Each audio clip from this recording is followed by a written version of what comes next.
نحمده ونصلي على رسوله الكريم اما بعد فاعوذ بالله من الشيطان الرجيم بسم الله الرحمن الرحيم رب اشرح لي صدري ويسر لي امري واحلل عقدة من لساني يفقهوا قولي۔ جنابت کے احکام۔ وجوب غسل کی حالت کو حالت جنابت کہتے ہیں۔ وجوب غسل یعنی جب غسل واجب ہو جاتا ہے تو اس حالت کو جنابت کہتے ہیں۔ جنابت کا لفظ جم سے، جم پہلو کو کہتے ہیں، بچنا۔ مندرجہ ذیل 4 حالتوں میں مسلمان مرد اور عورت پر غسل کرنا فرض ہو جاتا ہے۔ نمبر 1، جوش کے ساتھ منی خارج ہونے کے بعد، اس میں احتلام بھی داخل ہے، یعنی کوئی ایسا خواب آئے یا ویسے۔ نمبر 2، صحبت کے بعد یعنی سیکشول انٹرکورس کے بعد۔ نمبر 3، حیض کے بعد۔ نمبر 4، نفاس کے بعد یعنی بچے کی پیدائش کے بعد۔ اس میں یاد رکھیے کہ بہت سے لوگ پوچھتے ہیں کہ اگر خواتین انٹرنل چیک اپ کرواتی ہیں تو کیا اس سے غسل واجب ہوتا؟ تو کوئی غسل واجب نہیں ہوتا جب تک کہ ان 4 چیزوں میں سے کوئی چیز نہ ہو۔ صرف منی خارج ہونے سے بات نہیں، بلکہ جوش کے ساتھ منی خارج ہونے کے بعد غسل واجب ہوتا ہے۔ صحبت اور غسل جنابت۔ صحابہ کرام رضی اللہ عنہم کے درمیان غسل جنابت کا ایک مسئلہ زیر بحث آیا۔ ایک گروہ کہتا تھا کہ غسل صرف دخول پہ فرض ہو جاتا ہے، انزال شرط نہیں، یعنی واٹر ڈسچارج جو ہے وہ ضروری نہیں۔ دوسرا گروہ بیان کرتا تھا کہ وجوب غسل کے لیے دخول کے ساتھ انزال بھی شرط ہے۔ یہ طویل مباحثہ کسی فیصلہ کن صورت پر منتج نہ ہوا۔ آخر قرار پایا کہ ام المومنین حضرت عائشہ رضی اللہ عنہا سے دریافت کیا جائے۔ حضرت عائشہ نے کہا کہ رسول اللہ صلی اللہ علیہ وسلم نے فرمایا، اذا جلس بین شعبها الاربع ومس الختان الختان فقد وجب الغسل۔ جب مرد عورت کی 4 شاخوں کے درمیان بیٹھ جائے اور اس کا محل ختنہ عورت کے محل ختنہ کے ساتھ مس کرے تو غسل واجب ہو جاتا ہے۔ تو مسئلہ یہ ثابت ہوا کہ صرف دخول پر ہی مرد اور عورت جنبی ہو جاتے ہیں اور ان پہ غسل واجب ہو جاتا ہے، انزال یعنی منی کا نکلنا شرط نہیں۔ رسول اللہ صلی اللہ علیہ وسلم نے فرمایا، جب تم عورت کی 4 شاخوں کے درمیان بیٹھ کر صحبت کرو تو تم پر غسل واجب ہو گیا، اگرچہ منی نہ نکلے۔ عورت کو بھی احتلام ہوتا ہے۔ ام المومنین حضرت سلمہ رضی اللہ عنہا روایت کرتی ہیں کہ حضرت ام سلیم نے رسول اللہ صلی اللہ علیہ وسلم سے کہا، اے اللہ کے رسول، یقیناً اللہ حق سے نہیں شرماتا، یعنی حق بات اور ایک ضروری بات جو ہے اس کو واضح کرنا ضروری ہوتا ہے، اور اس معاملے میں شرم سے کام نہیں لینا چاہیے، کہیں ایسا نہ ہو کہ انسان انجانے میں غلط کام کرتا رہے۔ تو یہ کہہ کر انہوں نے مسئلہ پوچھا، کیا عورت پر غسل ہے جبکہ اس کو احتلام ہو؟ آپ نے فرمایا ہاں، لیکن جب پانی کا نشان دیکھے یعنی منی دیکھے۔ اس پر حضرت ام سلمہ نے شرم سے منہ چھپا لیا اور عرض کیا، اے اللہ کے رسول، کیا عورت کو بھی احتلام ہوتا ہے؟ آپ نے فرمایا ہاں ہوتا ہے، تیرا داہنا ہاتھ خاک آلود ہو، یعنی یہ ایک پیار کی ڈانٹ تھی۔ اور اس میں ہو سکتا ہے کہ مزاج کا فرق ہو، بعض خواتین کے ساتھ ایسا نہ ہو اور بعض کے ساتھ ایسا ہو، لیکن اس میں جو اصل چیز ہے وہ ایکسیسو واٹر ڈسچارج ہے۔ اس میں کہیں ایسا نہ ہو کہ لیکوریا وغیرہ کے ساتھ اس کو ریلیٹ کر دیا جائے۔ دونوں چیزوں میں فرق ہے۔ اور احتلام جو ہے وہ سوتے وقت ہوتا ہے، یعنی سو کر اٹھنے پر اگر انسان اپنے کپڑوں پر زیادہ ڈسچارج دیکھے، خواہ کوئی خواب یا کوئی فیلنگ یاد نہ بھی ہو، تو پھر غسل کرنا ضروری۔ معلوم ہوا کہ عورت یا مرد نیند سے اٹھ کر اگر تری یعنی نشان منی دیکھیں تو یہ احتلام کی علامت ہے، لہذا ان پر غسل کرنا فرض ہو جاتا ہے۔ اور اگر احتلام کی کیفیت انہیں یاد ہو لیکن نشان نہ پائیں، یعنی خواب یاد ہے لیکن کوئی سامنے علامت نہیں، تو غسل فرض نہیں ہوگا۔ ایسی صورت میں شک کی ضرورت نہیں ہے کہ نہیں میں نے خواب دیکھا اور مجھے خواب بالکل صحیح یاد ہے تو مجھے نہانا چاہیے، نہیں، محض خواب پر نہیں نہایا جائے گا جب تک کہ فزیکلی کوئی ایسی چیز سامنے دیکھی نہ جائے۔ جنبی کے بالوں کا مسئلہ۔ حضرت ام سلمہ روایت کرتی ہیں کہ میں نے کہا، اے اللہ کے رسول صلی اللہ علیہ وسلم، میں اپنے سر کے بال خوب مضبوط گوندتی ہوں، کیا میں انہیں غسل جنابت کے وقت کھولا کروں؟ آپ نے فرمایا، ان کا کھولنا ضروری نہیں، تیرے لیے یہی کافی ہے کہ 3 لپ پانی اپنے سر پر ڈالے پھر اپنے سارے بدن پر پانی بہائے، پس تو پاک ہو جائے گی۔ یعنی بالوں کی جڑیں بھیگنا، سکن بھیگنا ضروری ہے، سارے بال کھولنا ضروری نہیں ہے۔ جنبی کے بالوں کا مسئلہ، حضرت عائشہ کو خبر ملی کہ حضرت عبداللہ ابن عمرو عورتوں کو غسل جنابت کے لیے بال کھولنے کا حکم دیتے ہیں۔ فرمانے لگی ابن عمرو پر تعجب ہے، انہوں نے عورتوں کو تکلیف میں ڈال دیا، وہ انہیں سر منڈوانے کا حکم کیوں نہیں دے دیتے؟ یہ حضرت عائشہ کی ڈانٹ تھی، یعنی وہ یہ تو کہہ رہے کہ عورتیں بال کھول کھول کے نہائیں، تو وہ پھر سیدھا یہی کہیں کہ عورتیں بال منڈوا لیں۔ میں اور رسول اللہ صلی اللہ علیہ وسلم ایک ہی برتن میں غسل کرتے، اور میں اپنے بال کھولے بغیر سر پر 3 چلو سے زیادہ پانی نہیں ڈالتی تھی۔ معلوم ہوا کہ غسل جنابت کے لیے بال کھولنے کی ضرورت نہیں، مگر یہ حکم صرف غسل جنابت کا ہے، غسل حیض کے لیے بالوں کا کھولنا ضروری ہے، کیونکہ وہ مہینے میں ایک دفعہ ہے۔ حضرت عائشہ سے روایت ہے کہ انہیں رسول اللہ صلی اللہ علیہ وسلم نے غسل حیض کے لیے فرمایا اپنے بال کھولو اور غسل کرو۔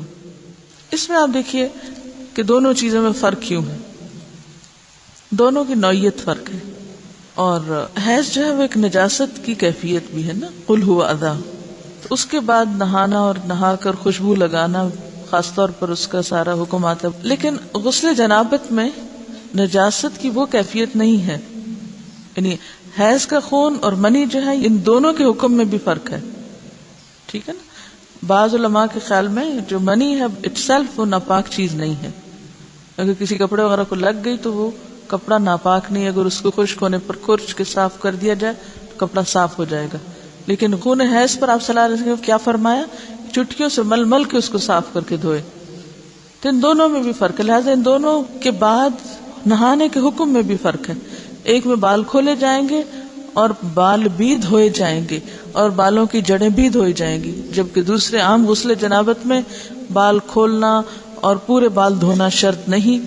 بہت سی بچیاں ایسی جن کی شادی ہوتی ہے اور اس کے بعد انہیں ان مسائل کا پتہ نہیں ہوتا، یا تو پھر شرم کے بارے نہاتی نہیں، یا نہاتی ہیں تو پھر وہ پورے بال دھو دھو کے سکھانے میں اور ان چیزوں میں اتنا وقت ضائع کر دیتی ہیں کہ پھر بعضوں کا شوہر کی نافرمانی اور آپس کے تعلقات میں ٹینشن، لوگوں کا خوف۔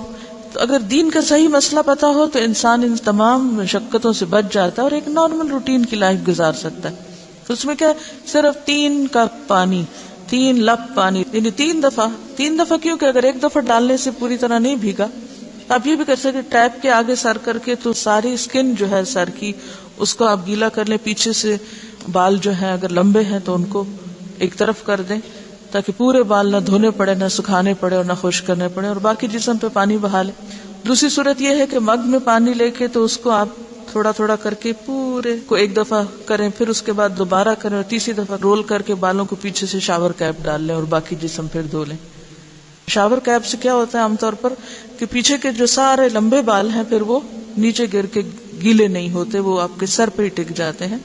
تو سر کی اسکن دھوئیں اور بالوں کو جوڑے کی شکل میں باندھ کے اوپر شاور کیپ پہن کے پھر باقی جسم کو اچھی طرح دھو لیں۔ تو اس میں آپ دیکھیں کہ جب بالکل سر کے سکن کا حصہ ہی تر ہوگا، اور یہ 3 دفعہ کرنا ہوگا، ایک دفعہ سے نہیں کام چلے گا، 3 دفعہ کرنا تاکہ کوئی بھی بال برابر جگہ سکن کی خشک نہ رہ جائے۔ تو اس سے کیا ہوگا کہ جتنا کم بال گیلے ہوں گے اتنے کم دیر میں ان کو خشک بھی کیا جا سکتا ہے اور کسی بھی مشقت کے بغیر انسان نماز پڑھ سکتا ہے۔ جنبی سے میل جول اور مسافہ جائز ہے۔ حضرت ابو ہریرہ روایت کرتے ہیں کہ ایک دن بحالت جنابت میں نے رسول اللہ صلی اللہ علیہ وسلم سے ملاقات کی، آپ نے میرا ہاتھ پکڑا اور میں آپ کے ساتھ ہو لیا، آپ ایک جگہ بیٹھ گئے اور میں چپکے سے نکل گیا، گھر جا کر غسل کیا، پھر واپس آیا، آپ ابھی بیٹھے ہوئے تھے، آپ نے پوچھا اے ابو ہریرہ تو کہاں گیا تھا؟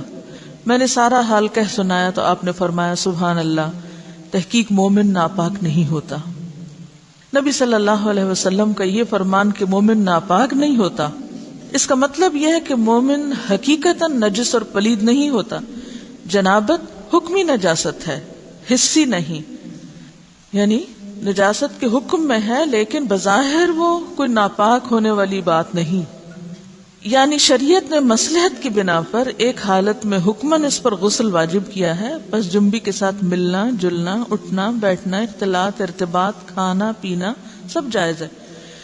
یہاں یہ بات یاد رہے کہ بعض اوقات ایسا بھی ہوتا ہے کہ انسان حالت جنابت میں ہوتا ہے، تو ہمارے ہاتھ اس میں اتنے زیادہ بچیوں کو ڈرایا جاتا ہے کہ ایک قدم بھی اٹھایا تو معلوم نہیں کیا قیامت آ جائے گی اور تم کمرے سے نکل ہی نہیں سکتے جب تک کہ پاک نہ ہو۔ تو بعض اوقات حالات کا تقاضا ایسا ہوتا ہے کہ جس میں انسان کو کچھ ضروری کام نپٹانے پڑتے ہیں، بعض اوقات جیسے بچوں کو اسکول چھوڑنا ہے یا ان کو ناشتہ بنا کے دینا یا کچھ، تو پھر دو ایکسٹریم پہ لوگ چلے جاتے ہیں، یا تو پرواہ نہیں کرتے پاک ناپاک ہونے کی، یا یہ ہے کہ وہ اس چیز کو اتنا ایشو بنا لیتے ہیں کہ باقی سارے کام ان کے متاثر ہو کے رہ جاتے ہیں۔ تو اس چیز کو اپنی حدود میں رکھ کے لائٹلی لینا چاہیے، جو فریضہ ادا کرنا وہ کر لے، اور باقی چیزیں جو ہیں ان کو ایشو نہ بنایا جائے۔ یعنی اگر کسی وقت مجبوراً تھوڑی دیر کے لیے گھر سے بھی نکلنا پڑ جائے، جیسے حضرت ابو ہریرہ باہر نکلے ہوئے تھے، تو اس میں بھی حرج نہیں ہے۔ اس کا یہ مطلب نہیں کہ آپ ٹال مٹول کر کے تو دن بھر کی نمازیں گنوائیں، یہ صرف رخصت کی بات ہے یا کیا کر سکتے ہیں آپ اس کی بات ہے۔ اس کا یہ مطلب نہیں کہ یہ ایک عادت یا ایک روٹین بنا لی جائے ناپاک رہنے کی۔ بعض لوگ کچھ کھاتے نہیں پیتے نہیں کہ ہم ناپاک ہیں، کھانا پینا بات چیت لین دین، یعنی اگر کسی کا ہاتھ دوسرے پاک بندے سے چھو گیا تو وہ کوئی ناپاک نہیں ہو جائے گا، یا کسی کپڑے کو ہاتھ لگ گیا یا کسی چیز کو یا کسی کھانے کو، تو وہ کھانا ناپاک نہیں ہوگا، کیونکہ یہ حصی نجاست نہیں ہے، آپ کے ہاتھ میں کوئی گندگی نہیں ہے۔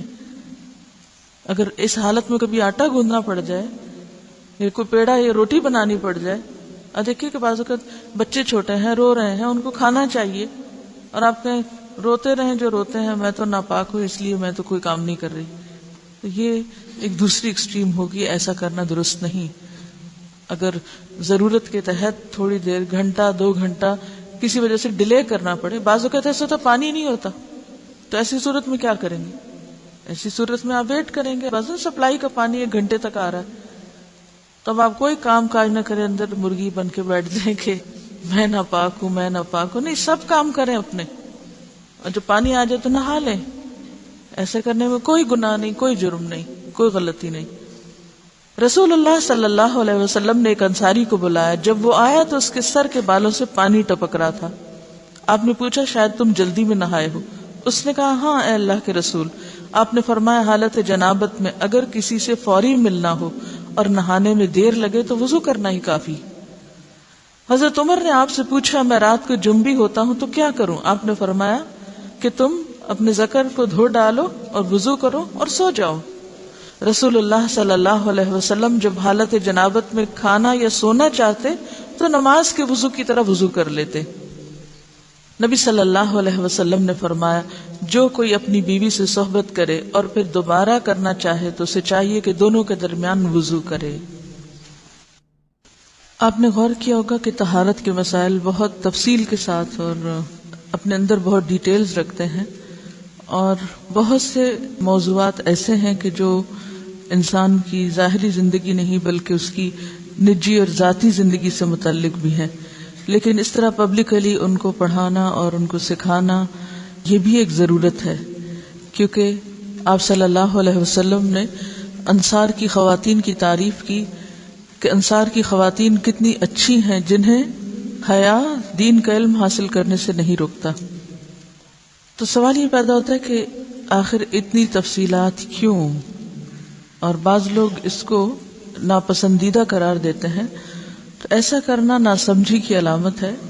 ہم دیکھتے ہیں کہ انسان اگر اللہ کے بتائے ہوئے طریقے کے مطابق زندگی بسر کرتا ہے تو اس میں خیر ہی خیر ہے، اور وہ صرف خیر اس کی اپنی ذات تک نہیں رہتی، بعض اوقات دوسروں کی بھلائی کا ذریعہ بھی بن جاتی۔ یہاں کسی نے ایک واقعہ لکھ کر بھیجا ہے کہ کسی ویسٹرن کنٹری میں کوئی مسلمان بچہ پڑھتا تھا، تو وہ اپنے کپڑوں کو دھونے کے لیے کسی انگریز عورت کو دیتا تھا، یعنی لانڈری کسی کے ذریعے کرواتا تھا۔ تو ایک دن اس عورت نے طالب علم سے کہا کیا آپ میرے کام سے مطمئن نہیں؟ آپ کے خیال میں کیا میں کپڑے اچھی طرح نہیں دھوتی؟ طالب علم نے اس کی بات سن کر کہا کیوں نہیں، مجھے یقین ہے کہ آپ اچھی طرح کام کرتی ہیں۔ یہ سن کر وہ بولی پھر آپ خود ہی اپنے کپڑے کیوں دھو کر مجھے دیتے ہیں؟ یعنی کپڑوں کے داغ وغیرہ کیوں دھو کر مجھے دیتے ہیں؟ طالب علم نے انکار میں سر ہلایا کہ میں بھلا کپڑے دھو کر کیوں دوں گا؟ عورت نے کہا کہ پھر کیا وجہ ہے کہ مجھے دوسروں کے کپڑوں پر جا بجا گندگی کے دھبے نظر آتے ہیں لیکن آپ کے کپڑوں پر کوئی ایسا دھبا نہیں ہوتا۔ اس کے پوچھنے میں واضح حیرت تھی۔ نوجوان مسکرایا اور بولا، اب بات سمجھ میں آتی ہے، اب میں آپ کو بات سمجھا دیتا ہوں، یعنی اب میری سمجھ میں بات آئی ہے کہ آپ کا اشارہ کس طرف ہے۔ میں مسلمان ہوں، میرا دین مجھے پاک صاف رہنے کا حکم دیتا ہے، میری شلوار یا پینٹ وغیرہ پر پیشاب کا چھینٹا بھی لگ جائے تو میں نماز نہیں پڑھ سکتا، لہٰذا اگر کوئی ایسی چیز ہو تو مجھے اسے خود دھونا پڑتا ہے اور اسے دھو کر پاک کرتا ہوں، لہٰذا جب میں کپڑے اتارتا ہوں تو یہ کپڑے پاک اور صاف ہوتے ہیں، یعنی داغ دھبوں سے محفوظ ہوتے ہیں۔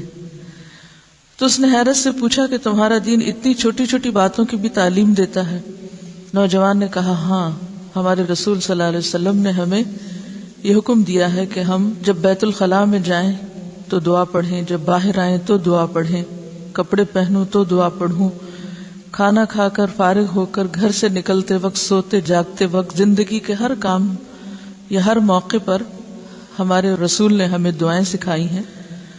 اور اس کے ساتھ ہی یہ کہ ان تمام باتوں کے ادب آداب بھی سکھائے ہیں۔ تو اس انگریز عورت کو وہ باتیں بہت دلکش اور حیران کن محسوس ہوئیں، اور کچھ دن تک وہ اس طالب علم کی عادات کا مزید جائزہ لیتی رہی، اور بالآخر اسلام اس کے دل میں گھر کر گیا اور وہ مسلمان ہو گئی، اور اس کے بعد اس نے اپنے گھر کے دوسرے افراد کو بھی مسلمان کیا، اسے ایک خاتون نے۔ تو بات یہ کہ بات تو چھوٹی سی ہے لیکن ایک بہت بڑا فرق ڈال دیتی ہے۔ لیکن افسوس یہ کہ آج مسلمان ہی یہ آداب اور اخلاق بھول گئے، کیونکہ بہت سے مواقع پر ایسا بھی ہوا ہے ہمارے ساتھ کہ جب ہم نے الوداع میں پرانے کپڑے مختلف، جیسے سیلاب آ گیا یا زلزلہ آ گیا یا کچھ، تو اس موقع پر نئے پرانے سب مٹیریلز جب اکٹھے کیے گئے تو بلیو بھی بعض اوقات کپڑوں پر خون کے دھبے، گندے داغ اور نجاست وغیرہ بھی لگی ہوئی پائی گئی، جسے دیکھ کر بے انتہا افسوس ہوا کہ ایک مسلمان لڑکی جو بالغ ہو چکی ہے، اس کو اس کی ماں نے یہ ادب نہیں سکھایا، یہ طریقہ نہیں سکھایا کہ لباس کو صاف کیسے رکھتے ہیں۔ بھلے آپ کو کپڑا کسی سے بھی دھلوانا ہو، یا آپ کو دوبارہ نہیں پہننا، یا آپ کسی غریب کو دے رہے ہیں، مسلمان کا تو لباس اتارتے وقت بھی طریقہ یہ ہوتا ہے کہ جب وہ اتارے تو ایسے ہی اتارے کہ جیسے وہ نجاست سے صاف ہے۔ تو بعض اوقات ہم غفلت میں ایسی حرکتیں کرتے رہتے ہیں، اور اس کا غلط امپریشن نہ صرف یہ کہ اپنے گھر والوں پر، اپنے قریبی لوگوں پر، بلکہ دوسرے ادیان والوں تک بھی اس کا دائرہ بعض اوقات پھیل جاتا ہے۔ تو ان معاملات میں جو بظاہر لوگوں کی نگاہوں سے چھپے ہوئے ہیں، ہمیں اپنی باطنی زندگی میں، نجی زندگی میں، داخلی زندگی میں، پرائیویٹ لائف میں بھی اللہ کے تقوی کا ثبوت دینا ہے اور ان تمام چیزوں کا خیال رکھنا ہے۔ حائضہ سے صحبت کرنے کی ممانعت۔ حیض کی حالت میں عورت سے مجامت کرنا سخت گناہ ہے۔ اللہ تعالیٰ نے قرآن مجید میں فرمایا فَاعْتَزِلُوا النِّسَاءَ فِي الْمَحِيضِ، یعنی واضح قرآن کا حکم ہے، پس ایام حیض میں عورتوں سے کنارہ کشی کرو، یعنی کنارہ کشی سے مراد لین دین اور بالکل تعلق ختم کرنا نہیں، مراد یہاں پر سیکشل انٹرکورس ہے، یعنی صحبت نہ کرو۔ اگر کوئی اس گناہ کا مرتکب ہو جائے تو اس کی بابت نبی صلی اللہ علیہ وسلم نے فرمایا، جو شخص بحالت حیض اپنی عورت سے صحبت کرے تو اسے چاہیے کہ نصف دینار صدقہ کرے۔ دینار 4.5 ماشے سونے کا ہوتا ہے، تو نصف دینار 2.25 ماشے سونا ہوا۔ 2.25 ماشے سونے کی قیمت صدقہ کرے، یعنی کسی مستحق کو دے اور آئندہ کے لیے توبہ کرے۔ مزی کے خارج ہونے سے غسل واجب نہیں ہوتا۔ سیدنا علی رضی اللہ عنہ بہت طاقتور جوان تھے، آپ کو اکثر مزی آتی، آپ کو مسئلہ معلوم نہ تھا کہ مزی کے خارج ہونے پر غسل واجب ہوتا ہے یا نہیں۔ چونکہ رسول اللہ صلی اللہ علیہ وسلم کے داماد تھے، اس لیے بالمشافہ دریافت کرتے حجاب آیا، یعنی آپ کو شرم محسوس ہوئی، تو اپنے دوست مقداد سے کہا کہ وہ مسئلہ دریافت کریں۔ حضرت مقداد نے نبی صلی اللہ علیہ وسلم سے پوچھا، آپ نے فرمایا مزی کے خارج ہونے پر غسل واجب نہیں ہوتا، صرف وضو کرنا چاہیے۔ نبی صلی اللہ علیہ وسلم نے فرمایا اگر مزی خارج ہو تو آلہ تناسل کو دھو لو اور وضو کر لو. نیز فرمایا اور کپڑے پر جہاں مزی لگی ہو ایک چلو پانی لے کر چھڑک لینا کافی ہے. اب اس میں یہ جو مختلف ٹرمز استعمال ہو رہی ہیں ان میں فرق کیا ہے، یعنی مزی اور منی کا فرق کیا ہے؟ مزی اس چپکتے ہوئے لیسدار پانی کو کہتے ہیں جو شہوت کے وقت ذکر کے سرے پر نمودار ہوتا ہے، یعنی کہ جو اچھل کر نہیں نکلتا بلکہ ویسے ہی ویٹنس ہوتی. اور منی عضو مخصوص سے لذت اور جوش کے ساتھ ٹپک کر خارج ہونے والا سفید مادہ ہوتا ہے جس سے انسان پیدا ہوتا ہے. اس کے خروج سے آدمی پر غسل فرض ہو جاتا ہے. ودی وہ گاڑھا سفید پانی جو پیشاب سے قبل یا بعد خارج ہوتا ہے، اس کے نکلنے پر غسل کرنا ضروری نہیں. یہ اسی طرح لیکوریا بھی اس میں آ جاتا ہے. جن عورتوں کو سفید رطوبت یعنی لیکوریا کی شکایت ہوتی ہے اس سے بھی غسل لازم نہیں ہوتا، حسب معمول نمازیں ادا کرنی چاہیے. لیکوریا کا جو سیکریشن ہے اگر وہ کپڑے پر لگ جائے تو اسی طرح چلو بھر پانی سے اس کو صاف کر لینا چاہیے. حائضہ کو چھونا اور اس کے ساتھ کھانا جائز ہے. حضرت انس رضی اللہ عنہ روایت کرتے ہیں کہ جب عورت حیض سے ہوتی تو یہودی اس کے ساتھ کھاتے پیتے نہیں تھے، تو رسول اللہ صلی اللہ علیہ وسلم نے فرمایا حائضہ سے ہر کام کرو سوائے جماع کے، یعنی حائضہ سے کھانا پینا، اٹھنا بیٹھنا، ملنا جلنا، اسے چھونا، بوس و کنار وغیرہ سب جائز ہے سوائے مجامت کے. حضرت عائشہ روایت کرتی ہیں کہ رسول اللہ صلی اللہ علیہ وسلم مجھے حالت حیض میں ازار باندھنے کا حکم دیتے سو میں ازار باندھتی. آپ مجھے گلے لگاتے اور میں حیض والی ہوتی. حضرت عائشہ سے روایت ہے کہ نبی صلی اللہ علیہ وسلم نے مسجد میں اپنی اعتکاف گاہ سے مجھے بوریا پکڑانے کا حکم دیا. رگ، بوریا کیا ہوتا ہے؟ رگ یعنی کپڑے کا پیس، یہ جے نماز جیسے ہوتی. میں نے کہا میں حائضہ ہوں. آپ نے فرمایا تیرا حیض تیرے ہاتھ میں نہیں ہے. اور اس حدیث سے لا علمی کی بنا پر آج تک لوگ تسبیح کو ہاتھ نہیں لگانا، جے نماز کو ہاتھ نہیں لگانا، جے نماز پہ بیٹھنا نہیں، اور اگر حالت حیض میں کوئی کپڑے پہنے تو دوبارہ نہیں پہن کے نماز ان میں پڑھنی، یا یہ کہ بستر کی چادریں وغیرہ دھونا ہے، یا اور بہت سے تردد کیے جاتے ہیں. تو یہ سب خود ساختہ باتیں ہیں، ان کی کچھ حقیقت نہیں.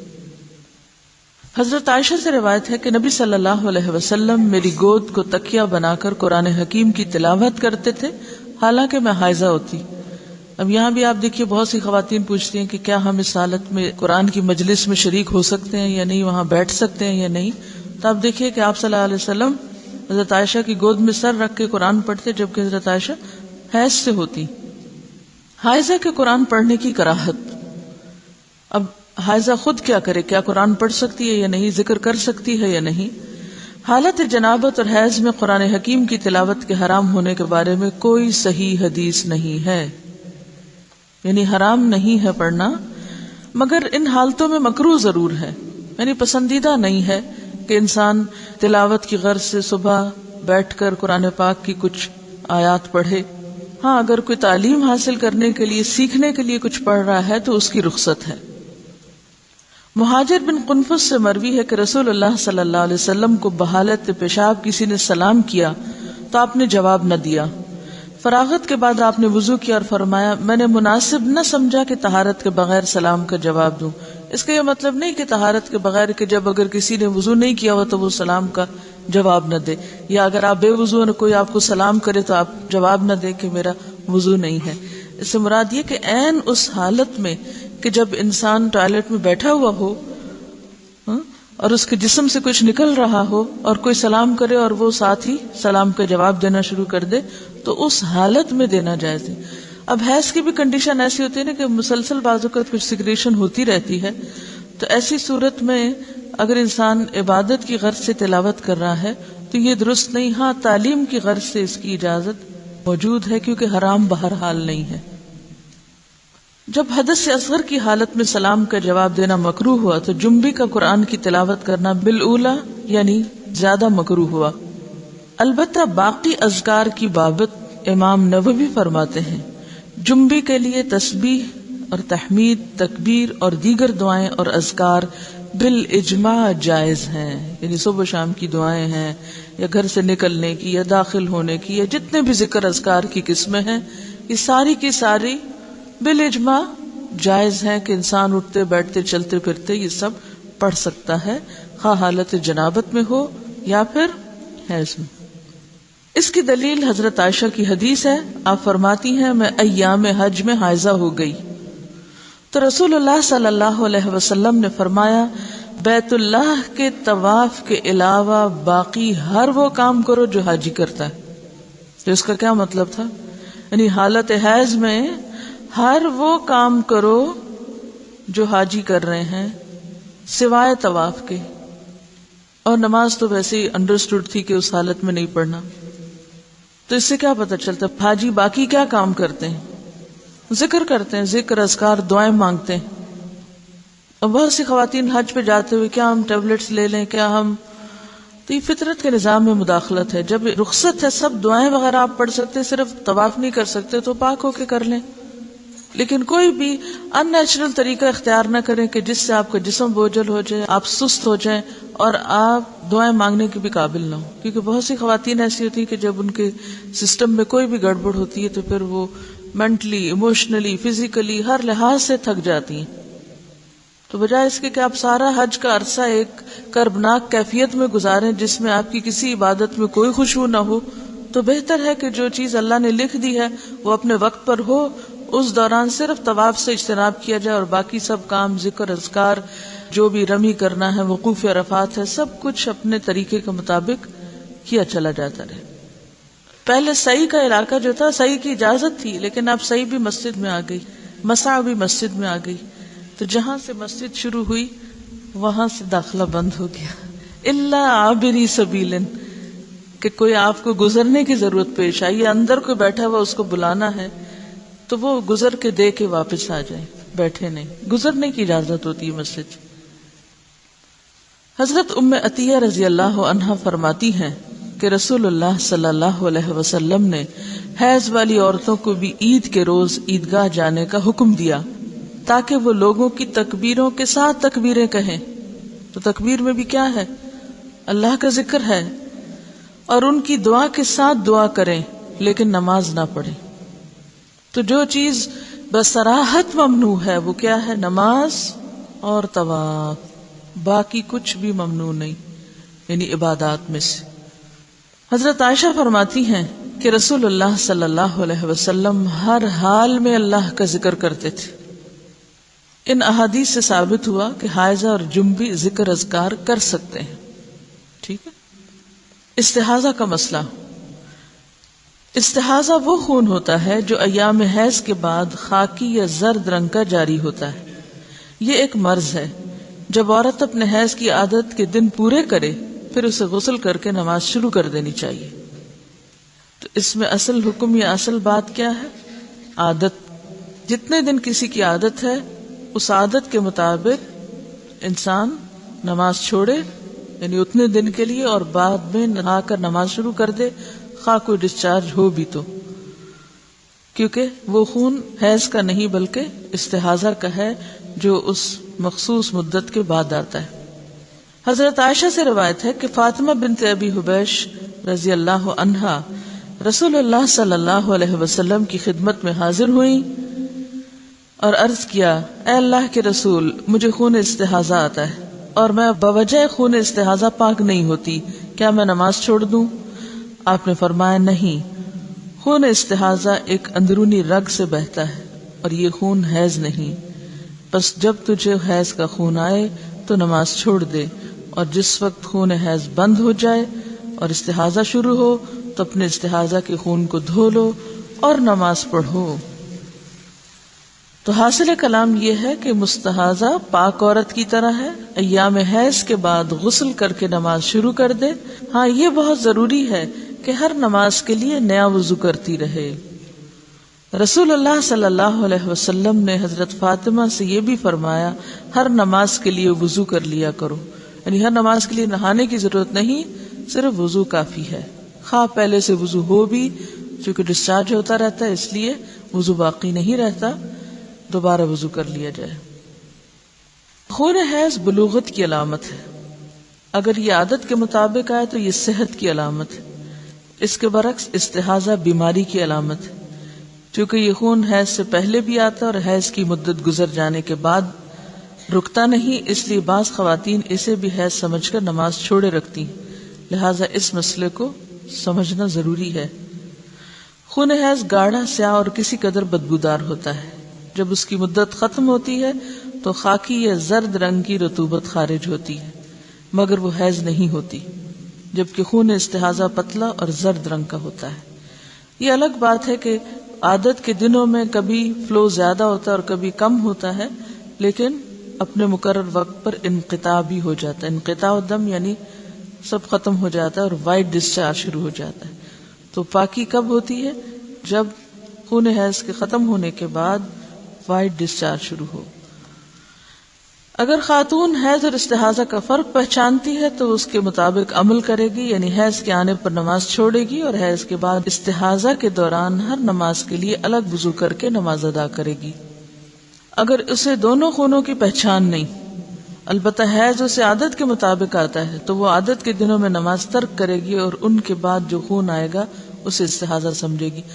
اب اس میں مشکل یہ ہے نا کہ ہر عورت کی عادت فرق ہے، اس لیے اس میں کوئی مفتی کچھ نہیں بتا سکتا، خود ہی اس کا تعین کرنا پڑے گا کہ کن دنوں میں عادت بدل جاتی، کیونکہ عورت کی صرف یہ نہیں کہ اس کو خون کے رنگ سے آپ پہچانیں گے، اس میں دیکھا یہ جائے گا کہ آپ کی اپنی جسمانی کیفیت کب بدلتی ہے، کیونکہ استحاضہ کے خون میں جسمانی کیفیت اتنی متاثر نہیں ہوتی، جبکہ حیض کے دنوں میں اس سے پہلے یا اس کے بعد مزاج پر بھی فرق پڑتا ہے۔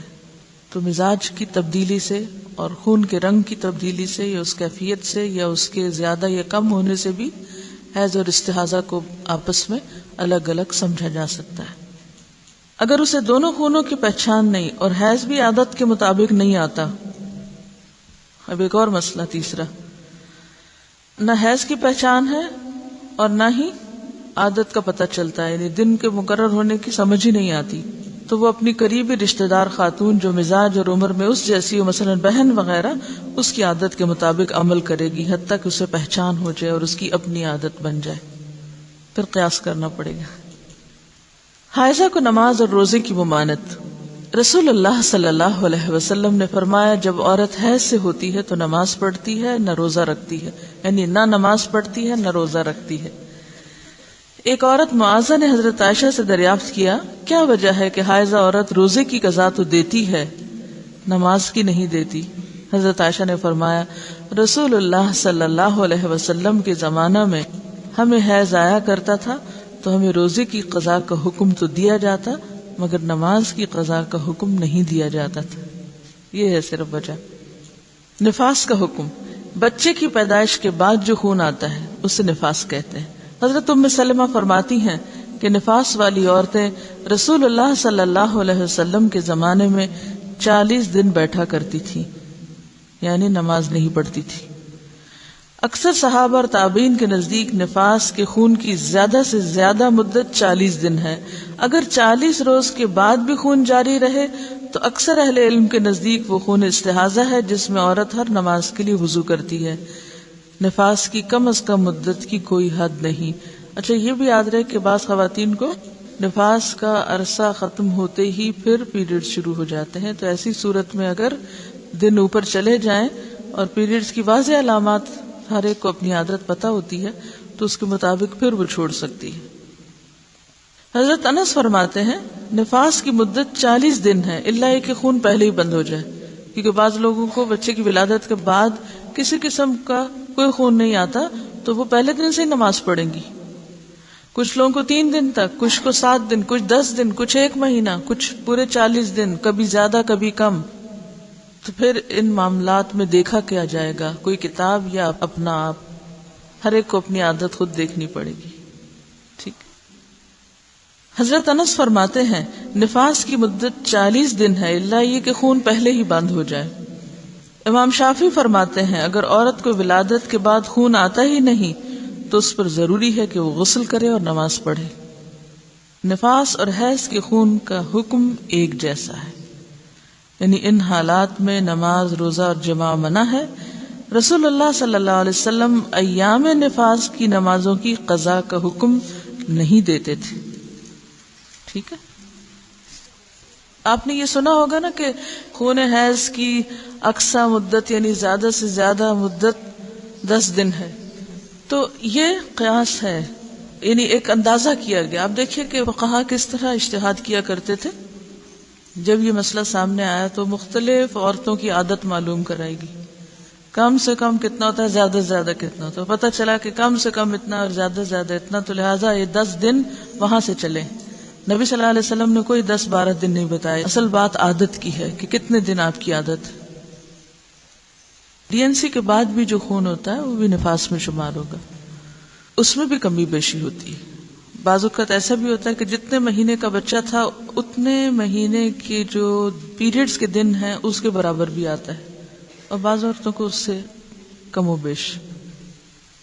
ان کا سوال یہ ہے کہ نفاس میں شروع میں زیادہ بلیڈنگ ہوتی ہے، اس کے بعد آہستہ آہستہ کم ہو جاتی ہے، اور پھر تھوڑے دن میں زیادہ ہو جاتی ہے، پھر کم ہو جاتی ہے. تو کیا یہ سارا عرصہ نفاس ہوگا؟ یہ سارا عرصہ نفاس ہوگا جب تک کہ وائٹ ڈسچارج نہ شروع ہو جائے.